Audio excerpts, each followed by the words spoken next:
Recording. So welcome everybody. As I just mentioned, we are going to have an open event on June 17th with Dr. Emily Belchetis at NYU. She's the author of Clearer, Closer, Better. And she's been on Hidden Brain, which is like in our world, that means you're officially a rock star if you've been on Hidden Brain. So do stay tuned for information on that. That is coming up in June. But for today, many of you have already met Dr. West, Colin, our resident B-side genius. He is a behavioral scientist with the IL team, and he is a postdoc at the University of Toronto Rotman School of Management. And he is very wise in the ways of the world, money, and behavioral science. His doctorate is from a little place in Los Angeles called UCLA, and his bachelor's degree is from some community college in Boston called Harvard. So with that, I'm going to pass it over to Colin. He is going to take the reins today and talk to us about windfalls of time and money. And just so you know, there's no lottery or cash prizes at the end of today's presentation. It would have been a killer gimmick if we gave away like 2K. Unfortunately, you know, people are worried about a recession. Ordinarily, we would. But anyways, Colin, let me give you the screen and take it away. Thanks, Ryan. Yeah, okay, I'm going to share a screen here. So today, well, first, thanks for the introduction, Ryan. So I've been a behavioral scientist with the Rational Labs for a few years, and most of my research has looked at financial decision-making, how people make financial choices and the irrational patterns in the ways that we make these types of decisions. So today, I'm going to walk you through some experiments that I ran on how people make saving versus spending decisions. And I want to talk to you a little bit about the psychology of these types of decisions. We're going to analyze how people make these decisions, the process that they use, and the ways in which they can be biased.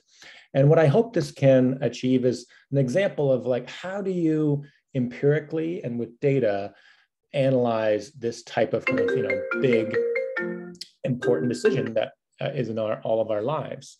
And I'll show how I ran these experiments, and I'll get really into the details of how do we conduct behavioral science experiments on this type of problem.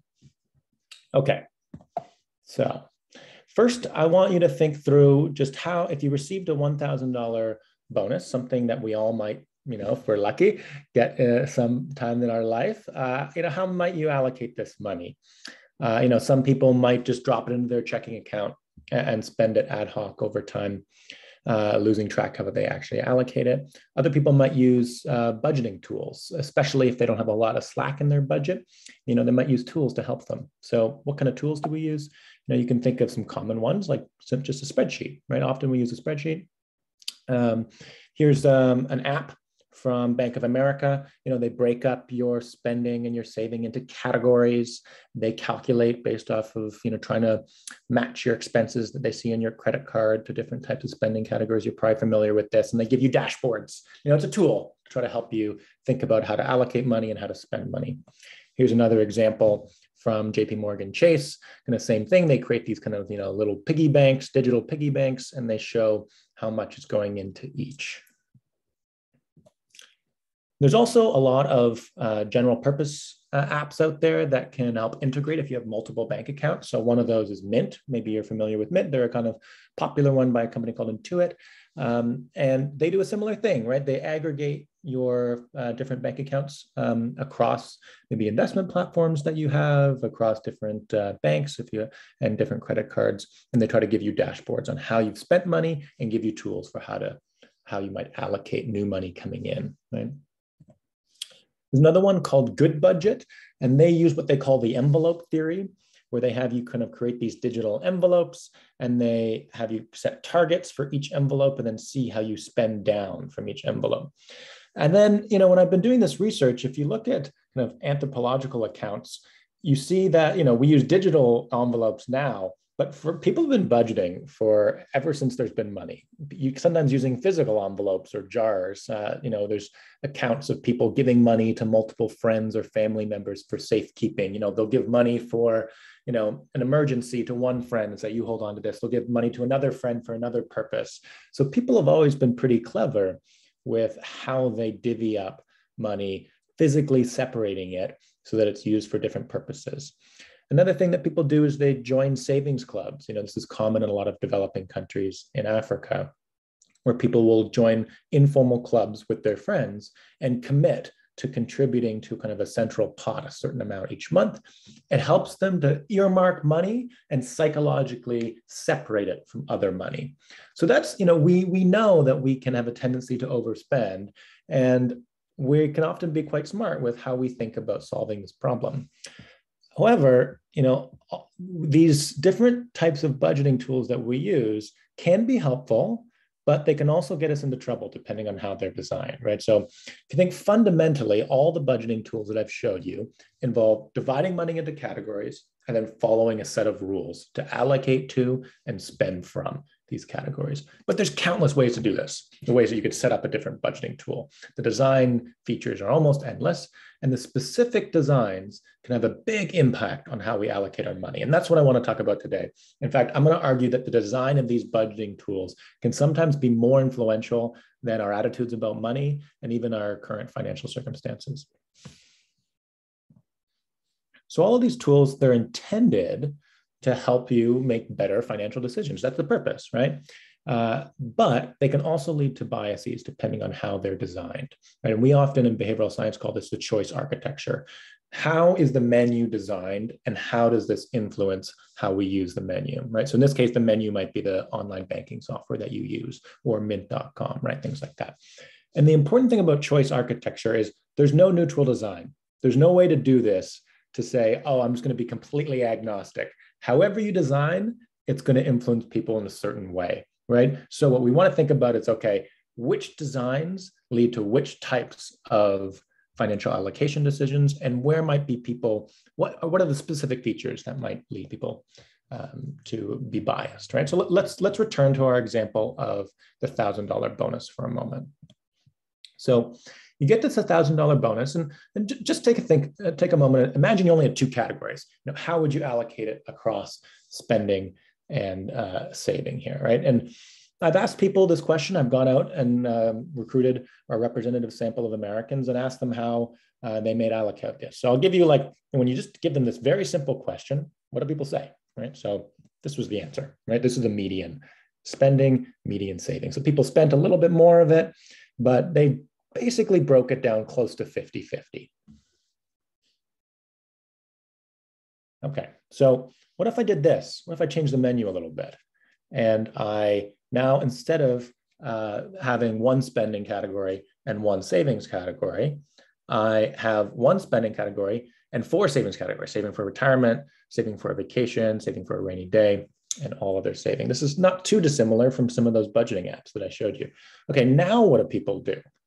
And here we find now people allocate a median of $800 to saving and $200 to spending.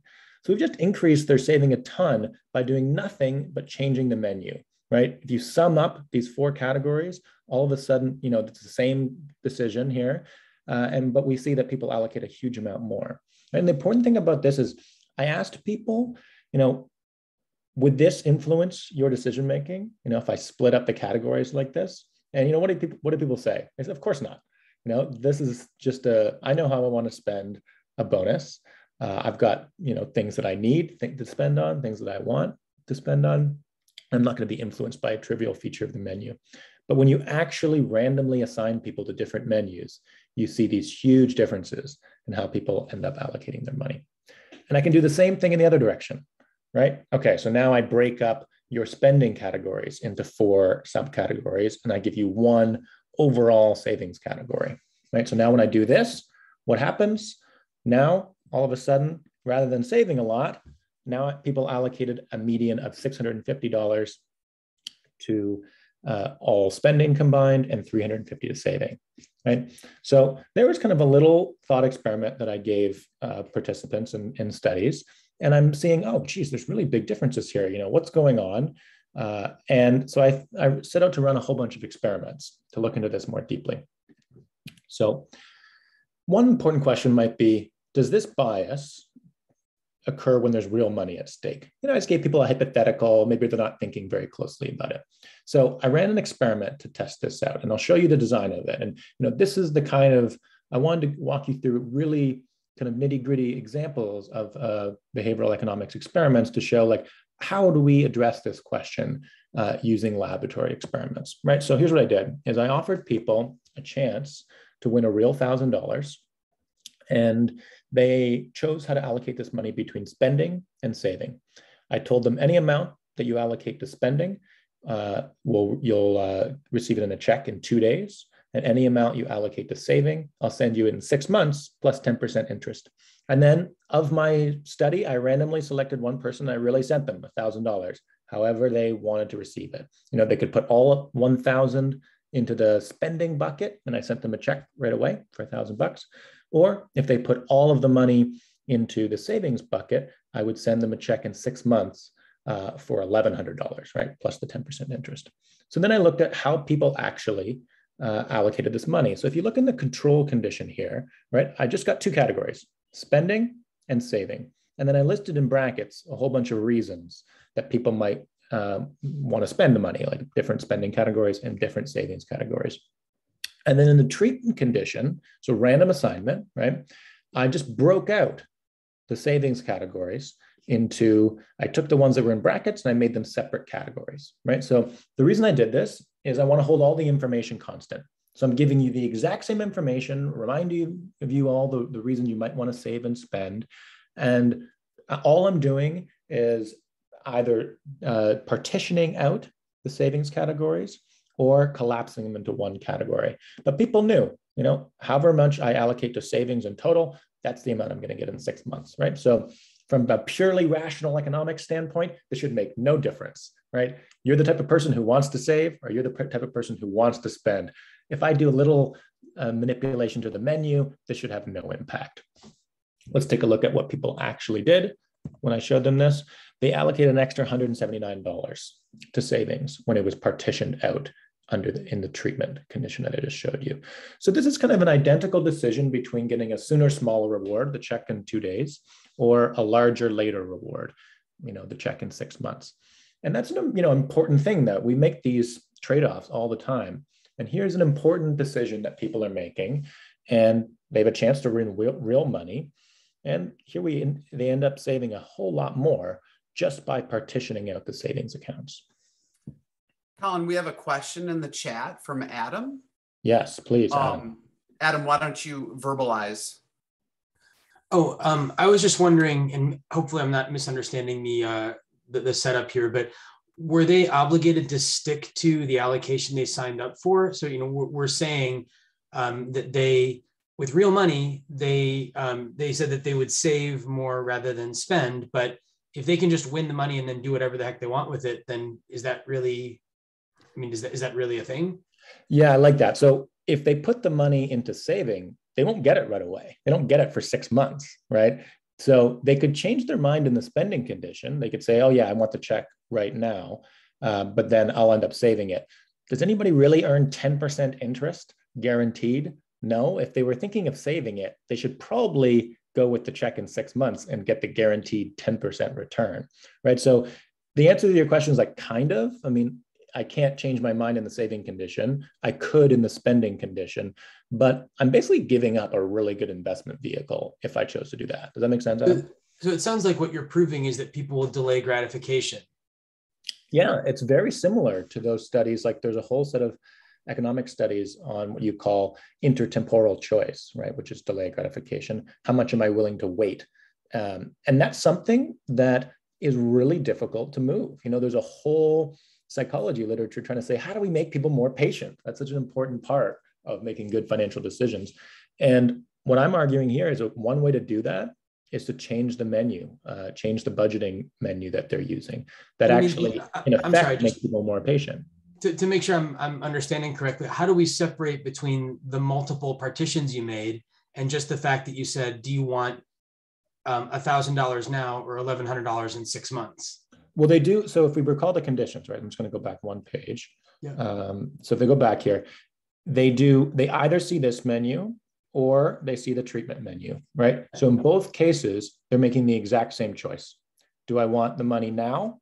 Put it in spending. Do I want the money later? Put it in saving, right? And all I do is manipulate the menu, right? So in this case, that's the beauty of kind of the of doing a randomized experiment here. Got it. Okay, that's what I was missing. Thank you. Yeah, no, thanks, Adam. Those are great follow-up questions. And please put something in the chat. Ryan will interrupt me, or raise your hand, or just jump in. Yeah, I was going to interrupt you again because I love interrupting, but Sharon also had a question. Yes, Sharon, please. You basically answered it after I entered it. So thank you, though. Yeah, so all of the studies I'm going to show you here are going to be randomized experiments where I show people one budgeting tool or another budgeting tool, and then I observe how they make a financial decision, right? So we present them with essentially an identical financial decision and just see how using a different budgeting tool can influence their choices. Okay, so you might say, well, isn't this all just about setting financial goals, right? So, you've broken out, take a look at this menu again, you've broken out saving for a vacation, retirement saving, saving for investments. Maybe you're just giving me reminders of all the things I want to save for, and you're just making me think about my savings goals. And that's nothing to do with partitioning. It just has to do with, you're directing my attention and reminding me of things that matter in my financial life. So I wanted to tease that apart. And again, this is what we do as behavioral scientists. We try to think of, okay, how can I design an experiment to test whether is this about savings goals or is this about partitioning? So here's what I did. So let's just, before I show you the experimental design, actually, let's just look through the theory behind this, right? So unpacking, I'm just going to use that word to mean listing or otherwise drawing attention to subcategories, right? So if I break these out into subcategories, I'm unpacking them. I'm drawing your attention. So there's an attention-based explanation. And the reason it's increasing your savings is because it's increasing your motivation to save for multiple purposes, right? So that's one possible explanation. Partitioning is another possible explanation. Here we're going to really diving into the psychology of it. So partitioning, that's going to be my word for explicitly allocating resources to subcategories, right? So that's the menu actually being divided. And here, it's not about attention, it's about heuristic decision-making. What I mean by that, it's about the decision process that you use to make this, right? So in this case, we're increasing savings by taking advantage of a bias towards even allocation, right? So this is the idea that, well, one way for me to tackle this question is to start with evenly allocating across all the categories you show me, and then making a few adjustments, right? We call this the 1/n heuristic. So what's going on here? Is it attention or is it heuristic based? So I ran a study on goals versus partitioning. I asked people to imagine they received a 10% bonus, and I gave them the dollar amount based on how much their income was. The control condition, I just asked them the straightforward question: how much would you like to contribute to savings? In the goals condition, I had a budgeting tool where they selected 3 goals from a list of 12. Here are 6 example goals: vacation, new car, new home, major purchase, things like that. And then I asked them, how much would you like to contribute to saving? So they set 3 goals, and then they told me how much they want to save. And then I listed their goals in brackets there next to the saving decision. And then the partitioning condition, I did the exact same thing, except I separated out their goals. So they allocated to each one individually. So the goals condition and the partitioning condition are identical, except do you contribute to one overall savings category, or do you separately contribute to each of your savings goals, right? So let's, I'll just pause there for a moment so you can think through what you think the results might be. And here's what we found, right? So the control and the goals condition were identical. Setting savings goals had no effect on how people allocated this 10% bonus. But if I partitioned your goals into separate categories, now I get a large effect. People are now allocating about 75% of this bonus to savings, right? So this is kind of a surprising result. You think of the first thing you do when you go into, a financial advisor's office is they ask you what your savings goals are. If you open the Mint app or, the JP Morgan Chase app, one of the first things they're going to do is ask you about your savings goals. And basically what this study is indicating is that just asking about your savings goals doesn't do much. What really matters is how those savings goals are designed in the menu, in the budgeting tool that you use. So, okay, I've shown a few examples of partitioning effects here. And does this always work? Should I always just create a ton of savings categories? And there's some past evidence on this showing that too many savings categories can backfire. Sometimes if you have too many savings goals, it feels like overwhelming and I end up doing very little savings. So the answer to this question is no. Partitioning doesn't always work. You can't just create, 100 subcategories and expect that to drastically improve how much you save, right? It works under specific conditions. And this is what we want to do with thinking through the choice architecture is when exactly does it work? What types of features of a budgeting tool will lead a partitioning intervention to work versus backfire, like having too many goals? Okay, so I looked at a couple different features that might lead partitioning to work in some conditions, but not others, right? So the first thing I looked at is what we're going to call exhaustive versus non-exhaustive budget categories. Right, so what I mean by that is I posed people a question. Imagine you're setting up direct deposit in a new bank and you want to think about how to allocate your monthly paycheck. Right, so this is what you would call a 2x2 experimental design, where you've got two treatment factors. The first one along the top here is I either give you one savings account or 4 savings accounts. And the other one is I make your checking account the default, or I make you allocate your entire monthly paycheck and there's no default, right? So I say I'm asking you to allocate your monthly paycheck between, say, your one savings account in this condition here in this cell. You'd have one savings account and your checking account. And you have to allocate your entire monthly paycheck. Whereas in this cell, for these 170 people, it all gets deposited into your checking account. That's the default. And then you decide how much of that you'd like to separate out towards savings. So again, effectively the same decision. How do you want to allocate your monthly paycheck? But we're just changing the menu. And in this stage, in this case, it's whether you've got a default category and doing 2 stages, right? First, it goes into my default, then I allocate, or there's no default and you have to allocate the entire amount. So I'm just going to pause there. Any questions about this design? Yeah, so Matt has one. Matt, can you come on? Sure. Hey, Colin. Question, because when we looked at the slide, apologies, I don't recall the slide number. It was 23, where you showed how you set up the experiment. Mm-hmm.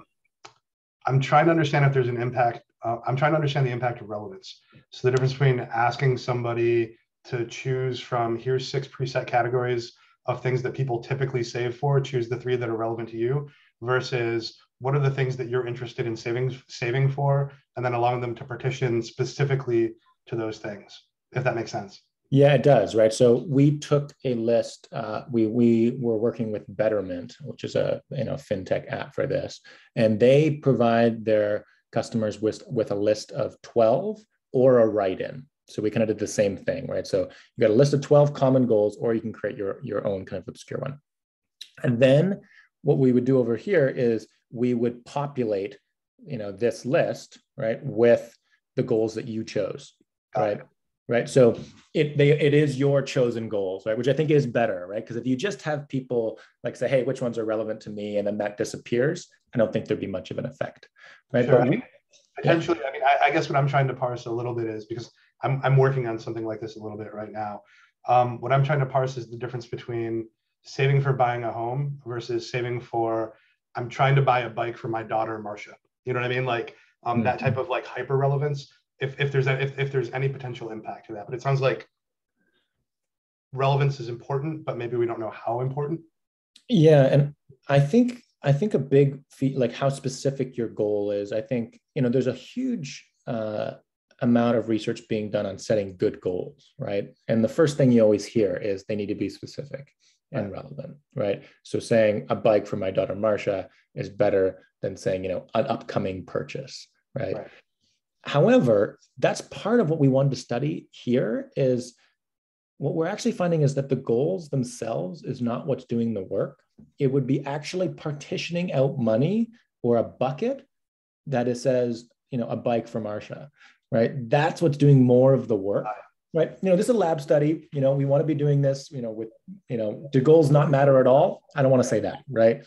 Goals might matter, but I think what I'm trying to say is goals matter maybe a little bit less than we think. If you just set a goal, but you don't change something about the online banking software or the budgeting application that you're using, that goal fades to the background pretty quickly, right? And doesn't actually weigh on your decisions. We often take the menu and the menu plays a huge role in your decisions and kind of what your priorities are. Something like, you really want to buy a bike for your daughter actually ends up having a smaller impact when it comes to that time to actually make that allocation decision. Okay, that makes sense. Thank you. Yeah, no, thanks. Thanks, Matt. Any other questions on these kind of past studies?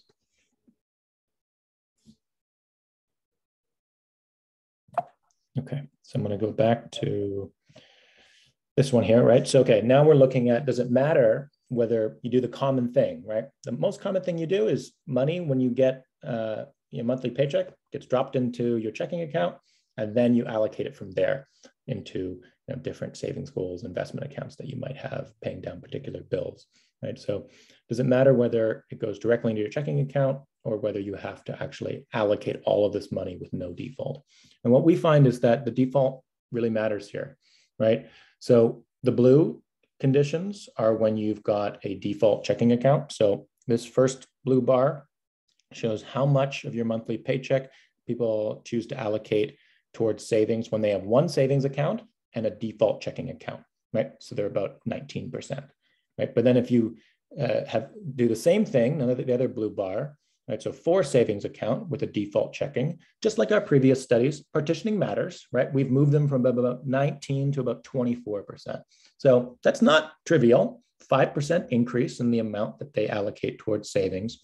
But if you look at this bar here, our partitioning effect works way better if we have people allocate across all of their categories, right? So there's no default now. I now need to make an explicit decision between my savings buckets and my checking account.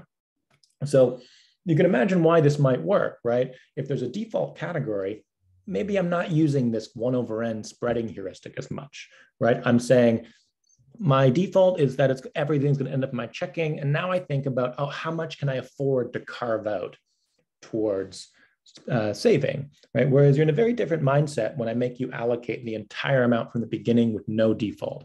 Now you have to make an explicit trade-off of, okay, I'm going to put this amount of money into my checking account and this amount of money into my different savings accounts. And the purpose of running a study like this is to show that those subtle differences in the procedure that you go through to make a financial decision can end up having a pretty large effect on how much you actually end up allocating to savings, right? If you take the bottom of this here, 19% versus 35%, there's a very large difference, and just by simple changes to the menu. Okay, any questions here? I'm going to show you. Colin, maybe one more quick question, and I apologize if you addressed this earlier, but I believe that the experiments that you've shown so far are sort of moment in time, right? A single decision. Do you have any sense of how unpacking versus like how the choice architecture matters over time? Like if I'm giving people multiple categories versus one-time decision versus longitudinal behavior? Yeah, that's great. I mean, that is one thing. So at the moment, we're working with a fintech called Dreams in Sweden to look at just this. Because one big question is, okay, I've influenced your initial decision. Do you revert back later? I was like, oh, I oversaved, right? Do I now just revert back? There's some past research showing that categories like this are sticky. Basically, once people earmark money towards a specific purpose, they treat it as non-fungible and they're less likely to spend it, which is why. So the short answer to your question is no. I don't know if people revert back, but I am kind of pointing to some other research which shows that people are reluctant to do that, right? So most of the research on budgeting has looked at what you just talked about. Once money is put towards Bike for Marsha, do people then, end up spending it on, alcohol and tobacco or something like that? The answer there is usually no. People feel this psychological pressure to spend the money in the way that it was initially earmarked. And that's what most budgeting does, right? You know, most of the time, it's not about allocation. You're focused on, okay, I'm going to put this money aside and I'm going to make it very obvious for myself if I touch it. Right? And there's also some interesting research on what you call commitment accounts. So commitment accounts are another way to prevent yourself from dipping in to money that you've already earmarked for a specific purpose. So I'll give you an example of that. There's been a lot of interesting research on this. If I put money towards, say, saving for retirement, and there's commitment accounts, you can do this with a lot of banks now, where you impose a cost on yourself if you take the money out early, right? So you know that future Colin might succumb to temptation, so I'm gonna charge myself an extra fee to prevent myself from doing that, right? So the short answer is people are reluctant to do it, and there's tools to make that money stickier. That makes sense. I think what I'm trying to think through is almost from a UI perspective. I've seen some good case studies that suggest if you hide people's savings from them, they're less likely to then tap into those funds, right? But I think what I'm interested in is if we know that breaking money out into these buckets, that's what makes people that they save incrementally better if you do that.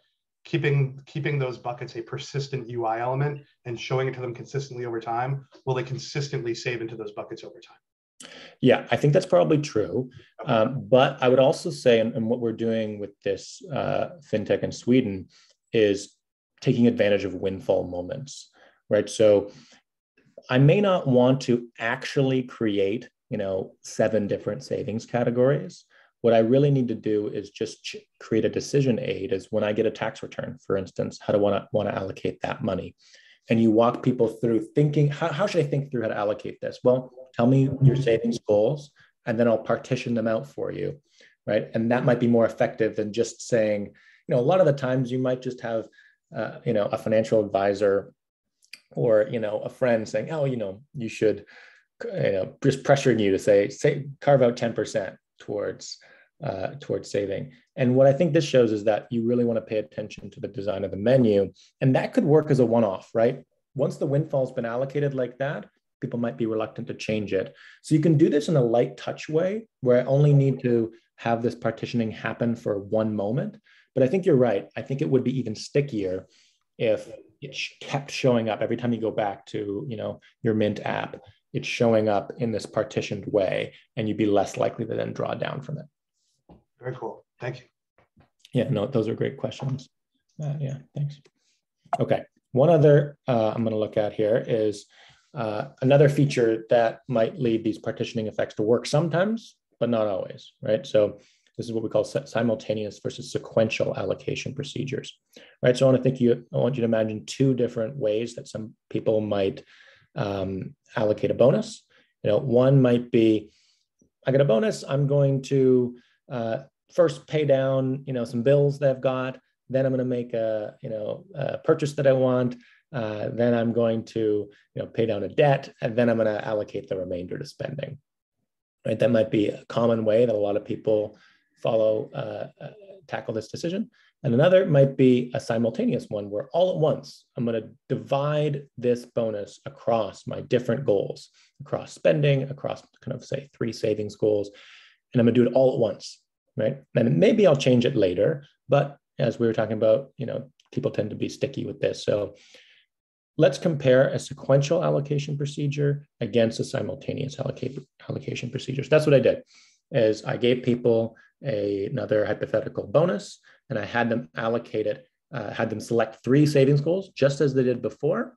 And then I partitioned them out, but I either partitioned them sequentially, kind of this top path, where they allocated to goal 1, goal 2, goal 3, and then the remainder gets put into all of their spending, or I had them do it all at once, right? So there are banking apps out there that do it in different ways, right? So Betterment, for instance, follows sequential. You set your savings goals, and then you allocate each goal individually on separate pages, right? Whereas there's other banking apps out there that have one page with all of your accounts listed together, and you divide in a simultaneous procedure, right? So subtle difference in the choice architecture. Does it matter? And what we find here is it matters a lot, right? So When I give people this hypothetical raise, they allocate about 28% of it to saving in their sequential partitioning procedure. But if I make it simultaneous partitioning, now people allocate about 43% into their savings here. So why might this happen, right? So the theory that we're working with is people use this bias towards even allocation, towards whatever categories you show them. Doing this 1/n heuristic works really well when all your categories are listed together in a simultaneous procedure. But if I have to, that same procedure doesn't work so well if I have to remember how much I spent on each previous one and I do it sequentially, right? So when you do it sequentially, you might be thinking just about how important each savings goal is to you and how much you can afford to put into that category, right? So you're making these isolated decisions versus you're in a much more of a spreading mindset. And the way we want to think about how do we increase savings is we get people into the spreading mindset and we partition their savings accounts. Okay, let's put all this together. So then I ran a really big study. So this is, here's one way to think about kind of doing these experiments is you dig in to a lot of the individual features.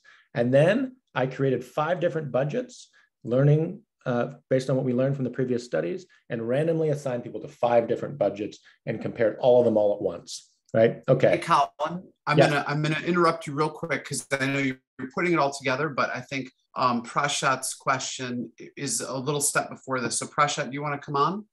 Yeah. I work as a designer, so I'm very interested in like the sequential and the simultaneous aspects of doing an activity.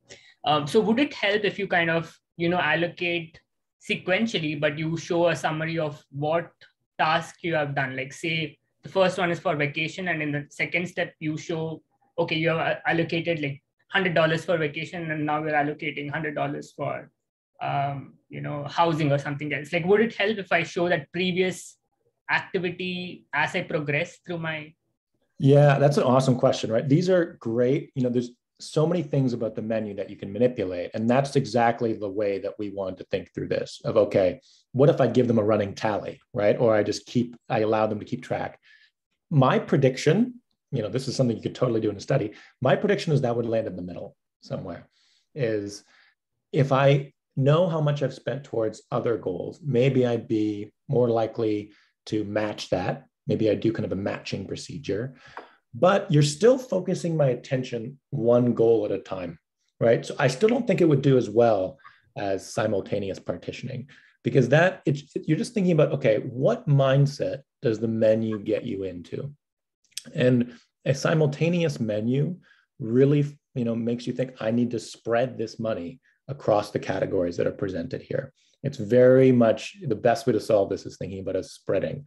I don't want to go through each category and think about the pros and cons, right? Where as soon as I separate them, I think even if you had a running tally, I think you would still find less of a partitioning effect, right? So that'd be my prediction. Totally reasonable to run a study. You could run another version of this where you did that for them. Yeah, helpful. Thank you. Yeah, Colin, thanks for taking that. I was being very sensitive to sequence. So I thought Prashant's question would be better there before now. No, I think that's great. And that's exactly the kind of nitty gritty features of the menu you want to think about. And I also just want to, before I go to my kind of final study that is showing all of this at once, remember these partitioning effects are not just a way to increase savings, right? In the first study, they can be used to nudge people towards spending or towards saving. It's whichever categories you partition, right? And if you look at a lot of these budgeting apps, they partition spending into a whole bunch of categories.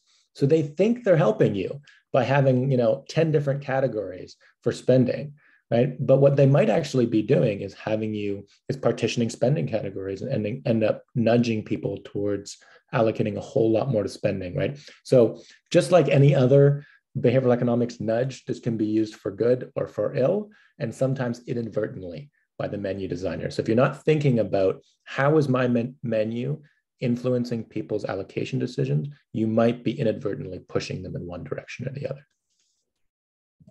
Okay, so let's go to the summary one here, right? So we've learned a little bit about how people use different budgeting tools. Let's combine some of these insights and assign people to 5 different budgeting tools. And I'm going to create kind of a kitchen sink budgeting tool with all the best stuff to see if I can influence people to save more, right? So I'll just walk through each of the conditions here. So I gave people a bonus, and they were asked to assign it using one of 5 different budgeting tools. In the control condition, very simple. How much would you like to allocate towards savings? In the savings goals unpacked condition, here we did something similar to the study that I showed you, where people just selected savings goals or wrote in their own and then allocated into one savings category, right? In the sequential partitioning, here they had 4 savings categories. So we are partitioning now, but they did so in a sequential fashion, right? And then here they did simultaneous partitioning all on one page, getting them into the spreading mindset. And then in the final condition, we had simultaneous partitioning and exhaustive budget categories, right? So there's no default amount of any amount you don't save gets put into your checking account. Here you have to allocate the entire bonus. There's no default, right? So following the pattern that we found from our previous studies, we can move people from saying they allocate about 62% of their bonus up to about 87% of their bonus. It's a pretty big effect on how people say that they're going to allocate money just by changing features of the menu. Okay, so this is kind of putting it all together. I'll pause there. Any questions about kind of the way that I did this?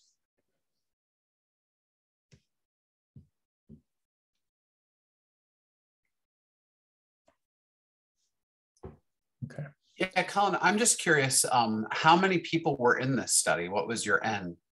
About 1,500 people, right? So, okay, cool. Yeah, so about 200 people get each budget, right? So 200 people see the control budget and 200 people see each of the others, right? And that's, that's when you're running lab studies, that's become kind of a rule of thumb for how many people you need in order to be able to detect differences here. And that for a lot of these studies, when I'm randomly assigning people there, it's about 200 per budget, sometimes 300 per budget.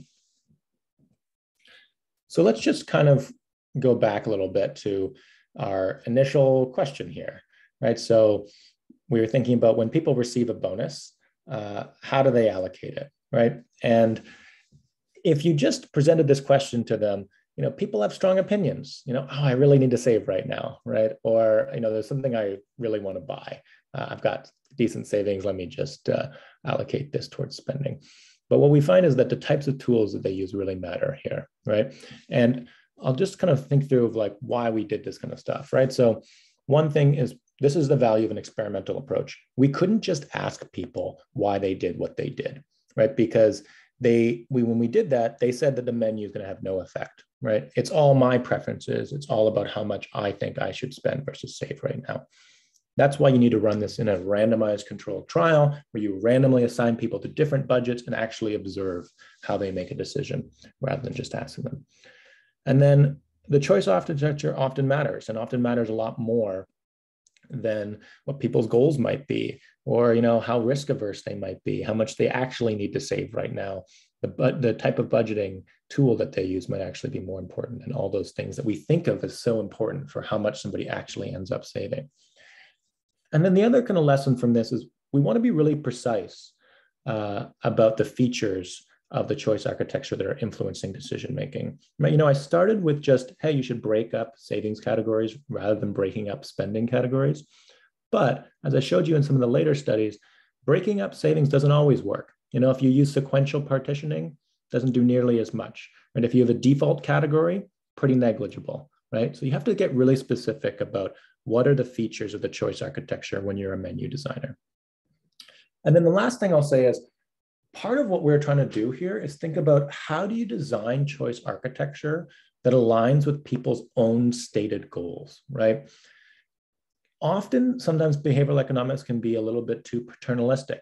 I'm the menu designer. I think you should save more. Let me partition your savings, right? That's not what we're thinking about here. We're thinking about asking people, okay, what are the goals that you actually have? And then designing a choice architecture that helps you pursue your own intentions, right? So if you say, hey, I really want to save more, and I've got these 3 savings goals, what we've learned here is I should partition them out, have no default category, and use a simultaneous allocation procedure. Some basic principles of designing a choice architecture that helps people pursue what they want to do, right? But if they told me they want to spend this and they want to get a lot of enjoyment out of this, small bonus that they've got, then I should design a choice architecture to help maximize them getting the, biggest hedonic benefit out of their spending, right? So that's a nice way to think about this, is not a paternalistic, I know what you ought to do with this money, but much more of a choice architecture that helps you pursue your own goals. And Colin, before we go crazy on this Q&A space, what app has been the one that's impressed you the most in relation to this research as it stands now? Yeah, so there's a few that have done this, right? So most of them that are focused on spending actually do it the exact wrong way, right? They partition out your spending, right? So a lot of the online banking software, you think of like JP Morgan Chase and Bank of America, they are doing it, the exact wrong way in order to get people to save more. The ones that are doing it better are some of these robo-advisors, the Betterments of the world, Wealthfront, Acorns, Wealthsimple. Some of those ones are the ones that are asking you about your savings goals, creating separate accounts, and allowing you to change the choice architecture based on what you tell them in the onboarding process. So some of those robo-advisors have done a good job. I'll show you actually one thing that we've done with a Canadian company called Wealthsimple here. This is something that we're beta testing, where this is where we're asking people, this just pops up as a decision aid, right? So we say, okay, do you want help with deciding how to allocate,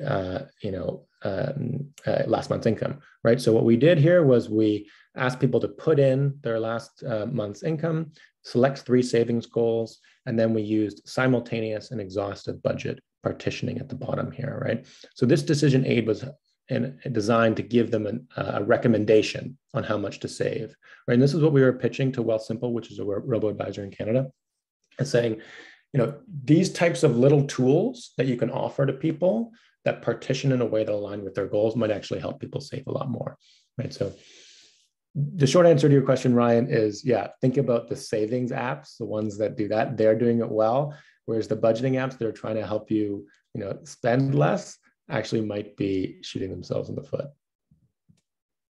Nice. So on to your co-collaborators. I did want to give a shout out. So this is work that I've done with a professor at UCLA, Craig Fox, who's done some other really interesting work. If you want to look him up, he's done a lot of interesting work on judgment decision making.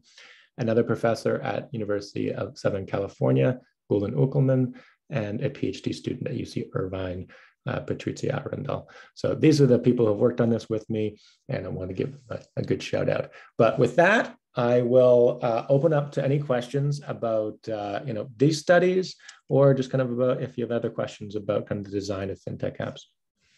Yeah, Edgar, you have a great question. You want to come on live and ask it? Yeah, thanks, Colin. Great stuff. Really love your perspective, your approaches. This one, and I was talking with some buddies this morning about the prior one, that experiment you did in Kenya, right? I think Kenya was the place, right? Yeah. So this was on unexpected windfalls, and I think you just showed the last app. It could apply as well to just regular paychecks, right? Just a sequence. This is what you're talking about. Yeah. So in some of the studies that I ran for this project, we tried a few different types of money that they're allocating. Sometimes we gave them a bonus, sometimes we gave them a raise, and sometimes we just had them allocate their ordinary income. And in this case, it didn't matter whether it was a windfall or not, right? What mattered was you need to do this allocation at the time that you receive it, right? As soon as it gets plunked into your checking account and that becomes the default, then this manipulation doesn't work nearly as well, right? So, but it didn't matter whether it was a windfall or not. But what I was mentioning with the Swedish fintech that we're working with, windfalls are kind of a key moment where we think that this intervention might work even better, right? Because your ordinary income, a lot of the time, it's soaked up by bills that you've got. There's only so much wiggle room, right? But when you get a holiday bonus or a tax return, that might be the space where there's the most flexibility, and this intervention might work the best. So anyway, the answer to your question is it can work with any type of money, but when there's more wiggle room, we think that this would work better. Okay, thanks. Yeah, other questions? If you want to raise your hand, that's cool. I can try and get to that view. Or just put it in the chat.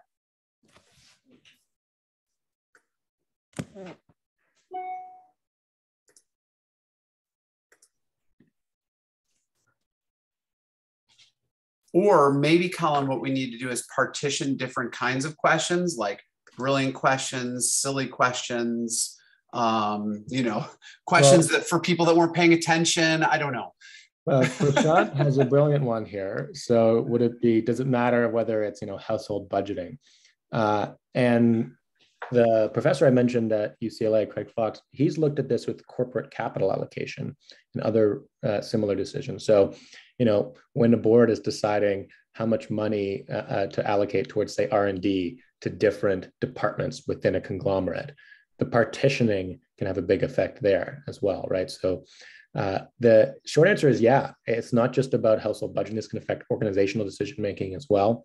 And it can also affect non-monetary resource allocation. How about dividing working hours up amongst shift employees? How about giving money to a charity too, right? So do I want to go by cause, or do I want to break it out by individual charity? You can think about, there's countless ways that you can bucket things. And this is now what we think of as a tool of choice architecture. The way that you bucket things can really influence how people allocate. So I don't think this is just about household budgeting. Thank you. Yeah, I was thinking about the same thing, Prashant. I set goals every week as to how much I want to allocate to things like studying. And what I found is that I wasn't meeting my goals. When I broke down each day into, this is when I'm going to study Python coding, this is when I'm going to study statistics, that kind of thing, I basically saw where I was getting leak in terms of like meeting my goals. I was like, oh, well, yeah. So I'd be really interested in other studies that looked at non-monetary resources. Yeah, I want to do this study where, what if you think about two ways people use their calendar? One where they say, personal time or leisure time is one big bucket, versus you break it out into different hobbies that you have. You might end up spending more time on overall leisure if you break it out. Same thing might go with like, hey, my day job versus, skill development that you're talking about there, Brett, right? Okay, should I just break into two broad categories, or should I divide and partition? And I think the lesson is, you can kind of do this to yourself, right? You can think of, okay, if something's a priority for me, I should partition it out and really think of this on a more granular level. Whereas if something I want to do maybe a little bit less of, then you might want to package it together, right? So I think these are like good things that you can do for like time management too. Very cool. Yeah, thanks everyone for these great questions here. I know this gets really into the weeds of like experimental design, but this is how the sausage is made, right? We're thinking about, how do we answer some of these basic questions about how people allocate money and try to really get granular about what's moving the needle and what's not. The beginning of this project, just kind of give my own thinking, I thought savings goals would be super important. If I ask people to set goals, that's going to influence how they spend money a lot. And the more studies I ran on this, the more I found that savings goals only matter under specific circumstances, right? They only matter if the menu matches your goals, right? So you can, sometimes your intuition is good, but sometimes, you got to run these studies in order to figure out, okay, is my intuition correct? And for me, setting goals is obviously a big part if you think about your own financial life, and you don't think quite as much about designing the menus that you see in your life, right? And I think the takeaway here is think more about menus and a little bit less about goals. So I had a follow-up question, if I can. You mentioned you work with different companies to kind of like, try these options out, right? So how often do you feel the stakeholders within a company are seeking proper literature studies to influence how they build products? Because I see a gap between what we do versus what might be the best way to do things? Yeah, I mean, there's some companies that are great with this, right? They have researchers on staff. They run their own studies like this. They do like prototype testing where they test lots of different versions and randomized controlled trials and are pretty savvy with knowing the behavioral economics, and others not so much. I still think people are learning this stuff, right? I still think that a lot of companies, assume that people are really rational. And I will say big banks are pretty far behind the curve on this, right? But if you think of some of these fintechs like Mint and like, the Robin Hoods of the world and like Wealthsimple and Wealthfront that are building digital financial tools, they have like UXR teams, user experience research teams, and data science teams that are pretty savvy with this stuff. But if you look at like our online banking software, hasn't changed much, over the last 10 years. The budgeting dashboard that you get for Bank of America looks almost the same as it did 10 years ago. And as I was saying to when Ryan asked that question, they're not running a lot of randomized controlled trials to see how different versions of the dashboard might influence people's financial behaviors. So yeah, I think traditional banks, not so much. Kind of modern fintech, yeah, they're starting to do a lot of this stuff. Thank you. Colin, I know we're up on time, but your comment just touches on a thought that I've had in the past, where influencing and moving decision makers thinking about some of the tools and goals of behavioral economics. It's difficult because I think there's entrenched bias. Like how many times have I heard when I talk to a leader about an organizational change that they want to make, and getting them off the dime from saying, well, we'll just send an email and everything will be fine. That's gonna create the behavior change that we need to create. We just need to send an email. Well, I mean, as imbued behavioral economists on this call, we know that you can't just tell people. Yeah, there's this entrenched bias. And then I think the other thing that you're bringing up is that some of this stuff is really subtle. Yeah, exactly. Yeah.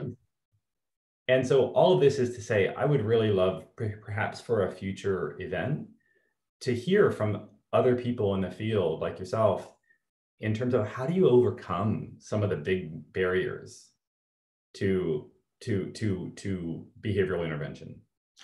Yeah, no, I mean, I think a lot of the times people are in information provision mode. Let's just provide our customers with the information they need and then we're done, rather than menu design mode.